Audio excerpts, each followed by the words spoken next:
Hey, what's going on?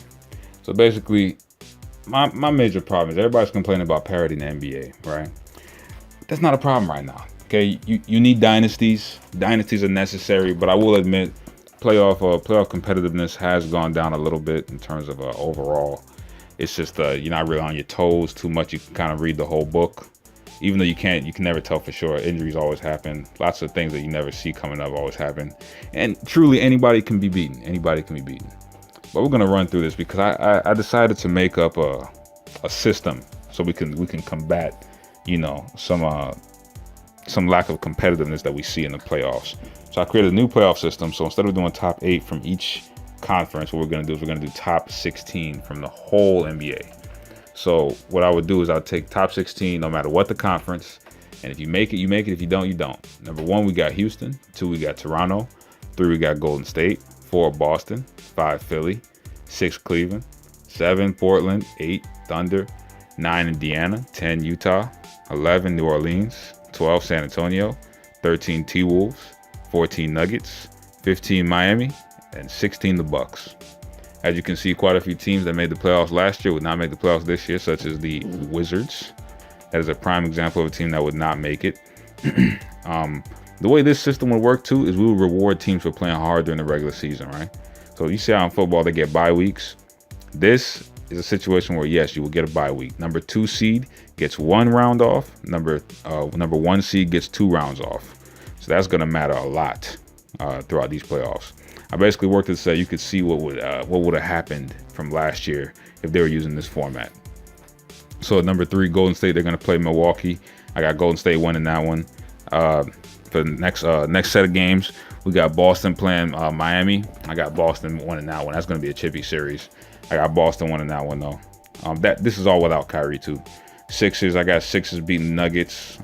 Nuggets are definitely going to give them hell because they're going to go out gunning. Offensively, they can't play a look at defense, but I mean, shit. If you can't guard a statue, that's your business. Then we got Cleveland. Cleveland's going to beat T-Wolves. T-Wolves is going to give them a bit of trouble. Probably going to go 6 games, 6 games. Not 7, though. Shouldn't go 7. T-Wolves. They're neophytes to the playoffs. Then we got Portland and San Antonio. San Antonio should be able to figure out a game plan for Damian Lillard and CJ McCollum because those two have shown that if you get them in certain spots on the floor, they're not going to know how to pass out of the double team, and it's very hard to play defense with those two because they're undersized and they just flat out don't want to play defense. It's going to be very easy to beat the Portland Trailblazers because they have a very predictable play style. Then you got OKC and New Orleans. I got New Orleans winning that one. They should be crawling out of that one, not because of the other team is just as good as them. It's that OKC is tough, man. They're physical. You got physical players at every position, strong ones. And this is going to be very hard for Anthony Davis to walk out of that probably healthy. He might injure himself during this round, but who knows. Then we got Indiana versus the Jazz. I definitely have the Jazz winning this one. The Jazz, they're just the better team. Indiana, like I said, with the T-Wolves, man, they're neophytes to the playoffs right now. All right, they haven't been to the playoffs in, they went last year, but this is a whole different squad. Different roster completely. Then we got the Raptors. They should be coming in from this bye week fresh, ready to go. However, because the Raptors, they are they are the Raptors, man. This isn't the regular season no more, so they turn right back into the baby dinosaurs. And they're going to play the Jazz. The Jazz are going to take care of those boys 4-1. They're going to move on to play the Pelicans. I got the Jazz beating the Pelicans because I just don't believe that Anthony Davis is going to have the health to deal with two tough centers in these playoffs, man. Because really, he played one real center last year, probably JaVale McGee. I don't consider Joseph Nurkic a real center. He's probably like a power forward because he doesn't do enough boxing out and rebounding to be really considered a center in terms of block shots and all that kind of stuff and having that presence in the paint. He's not going to be able to stop Anthony Davis. That's simple. So to deal with 2 tough centers like Steven Adams is no joke. That's a big boy, man. That's a big motherfucker. You seen that man and his family? He's like the youngest of 18 kids or some shit like that, man. It's a man child. Steven Adams. Then you gotta play what's my man's name? The French boy, Rudy Gobert. You got to play Rudy Gobert, man. That's a beast. That's a defensive beast. So that's 2 defensive beasts you got to play, not back to back, but I mean, damn. Not to mention, I believe what's it called? I believe the Spurs right now, they have they lost him. I was thinking about Dwayne Dedman. He's a pretty tough guy too. He's not a really good center, but I mean he's a tough player. But I don't think they have him right now. But going back over to the other side, I have Philly playing Cleveland in that second round. I got Cleveland moving on just because they're experienced. They have LeBron James. The Philly has a younger version of LeBron James and Ben Simmons. LeBron James light right now. Yeah, man, the Cleveland should be able to take care of that. They should be able to handle business in about 5 games.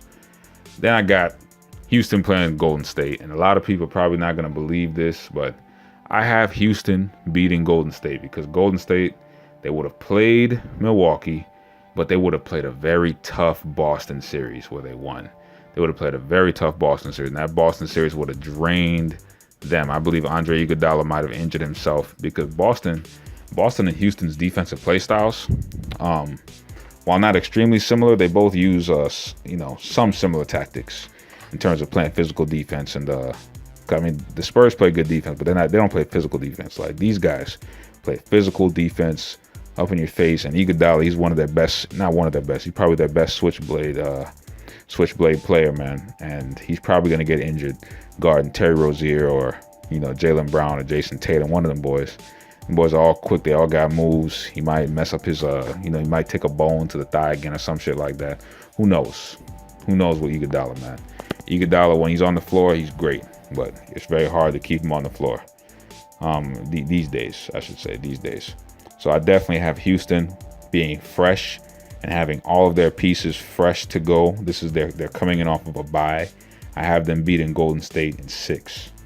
Just because of that. I have so much respect for what Golden State does. They're champions. I respect them at that. But I'm sorry. If Houston is fresh, if Houston is able to come in after a month of not playing, like against other teams and no injuries, and they're fresh, and Golden State most likely probably has an injury on their squad to one of their players, who knows, man? Who knows? Then we got Houston playing Cleveland. That's not even a question. They're going to run through Cleveland almost the same way Golden State did. They're gonna blitzkrieg them. So we got Houston and we got Utah meeting in the finals, the NBA finals. And this would be a great finals because this would be top offensive team / top defensive team versus just a very good defensive team, man. The Utah Jazz, they play great team defense. And this would just be a great finals because Houston will win. Houston will win. We saw that. But we saw what that series looked like, and the Jazz, they looked like they were just getting their wind under them, man. They looked like they were just catching their stride and just figuring things out, because they just had a rookie. They're champions. I respect them at that, but I'm sorry. If Houston is fresh, if Houston is able to come in after a month of not playing, like against other teams and no injuries, and they're fresh, and Golden State most likely probably has an injury on their squad to one of their players, who knows, man? Who knows? Then we got Houston playing Cleveland. That's not even a question. They're going to run through Cleveland almost the same way Golden State did. They're going to blitzkrieg them. So we got Houston and we got Utah meeting in the finals, the NBA finals. And this would be a great finals because this would be top offensive team / top defensive team versus just a very good defensive team, man. The Utah Jazz, they play great team defense. And this would just be a great finals because Houston will win.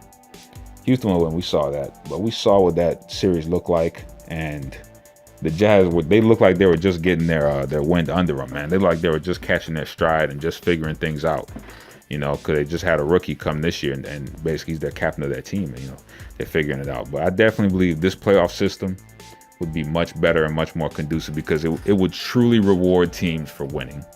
Not just by playing an 8th seed, but you would actually get a bye week. So think about if Chris Paul doesn't have to play versus the T-Wolves. Oh my gosh. Think about if the Celtics went number 1 last year and Kyrie's healthy and he doesn't have to play in an 8th seed matchup where he might get injured or he might stretch his knee out. that left knee with that tendonitis. So I'm telling you, man, I really do think this playoff system right here that I made up, this would be key, because if you could get this shit going, you have less injuries to your top teams, to your top players, so you get to see great basketball. But you also get to see a nice mix-up of teams. Not just, you don't just see garbage teams in there just to be in there. You actually have the most competitive teams across the league competing for the top spot, making it extremely fair. All right, we can look at it in all different ways, but this is probably the most fair way we can do it. I understand that the NBA has to do things with marketing and trying to get to the coasts and stuff like that and keep viewers entertained. But hey, man, it's up to their GMs. We also got to figure out a way to have a system where teams get relegated and stuff if they're not performing. Just like how soccer does it over in England and in the other leagues. When you play bad and you finish last place in the league, you get kicked out. You get moved to the junior division. You got to get to the pro division. So I mean, hey, that's what the NBA's probably got to do. All right, I'm gonna put out another couple videos, but all right, peace.